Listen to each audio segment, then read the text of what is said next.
ஒரு ஈ இருந்துச்சான். அந்த ஈயினுடைய மம்மி அந்த ஈ கிட்ட சொல்லிச்சான், நீ எங்க வேணாலும் போ, இந்த பளபளன்னு ஒரு காகிதம் இருக்கும், அந்த காகிதத்துல மேல மட்டும் உட்காராத. உங்க அப்பா இருக்காருல்ல, அவர் அதுலதான் செத்து போனாரு, நீ அங்க மட்டும் உட்காராத. இது இப்படியே பயந்துகிட்டே இருந்துருச்சு. அந்த பளபளப்பு காகித பக்கத்துல போவே இல்லை. கொஞ்ச நாள் போக அம்மா போயிட்டு சேர்ந்துட்டாங்க. இதனுடைய ஃப்ரெண்ட்ஸ் இருக்காங்கல்ல, அவங்க எல்லாருமே அந்த பளபளப்பு காகிதத்துல போய் உட்காரதும் வர்றதுமா பயங்கர சாகசம் பண்றாங்க. இந்த ஈ பாக்குது. அவங்களுக்குலாம் அம்மா இல்லையா, அவங்க அம்மா எல்லாம் சொல்லலையா, அவங்க மட்டும் விளையாடுறாங்க, நான் மட்டும் அங்க போக கூடாது, எங்க அம்மா சொல்லிருச்சே. அது அந்த பசங்களை பார்த்து பார்த்து மனசு இதாகி ஒரு வாட்டி என்ன பண்ணுச்சு, தானும் போய் பார்த்துருவோன்ட்டு ஓடி போய் அந்த பளபளப்பு காகித மேல அப்படி போகாம கிட்ட போயிட்டு அப்படி பறந்து வந்துருச்சு. காகிதம் ஒன்றும் பண்ணல, ஒண்ணுமே பண்ணலையே. ஏன் இந்த அம்மா என்ன பயமுறுத்துச்சு? மறுபடியும் அந்த ஃப்ரெண்ட்ஸ் எல்லாம் அங்க போய் ஜாலியா இருக்கிறாங்க. இது மறுபடியும் என்ன பண்ணுச்சு, நேரா போய் சும்மா ஒரு காலை மட்டும் அப்படி தொட்டுட்டு வந்துச்சு. ஒன்னும் நடக்கல.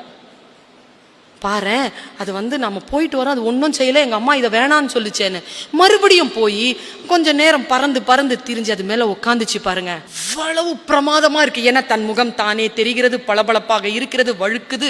அப்படி ஓடி கீடி மறுபடியும் ஃப்ரெண்ட்ஸோட சேர்ந்து பறந்து வந்து 2-3 வாட்டி பறந்து பறந்து வந்து ஜாலியா விளையாடிருச்சு. 4வது தடவை பறந்து போச்சு. அது போய் ஜாலியா விளையாடுறேன்னு சொல்லிட்டு அதுல உட்காந்துச்சு. அந்த சுகத்துல படுத்து தூங்கிருச்சு. முழிக்குது.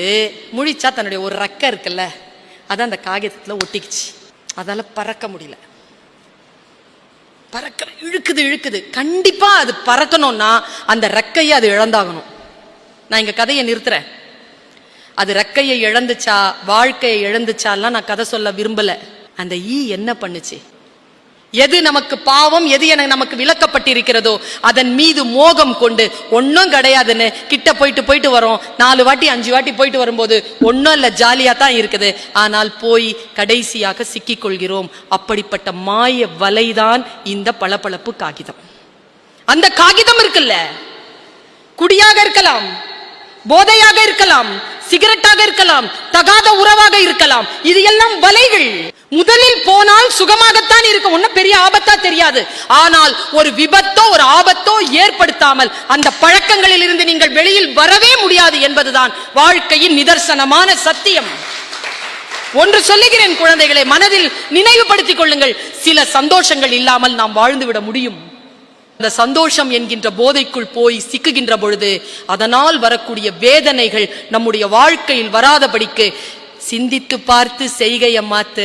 சிறுசா இருக்கையில் திருத்திக்கோ, தவறு சிறுசா இருக்கையில் திருத்திக்கோ. தெரிஞ்சும் தெரியாம நடந்திருந்தா அது திரும்பவும் வராம பார்த்துக்கோ.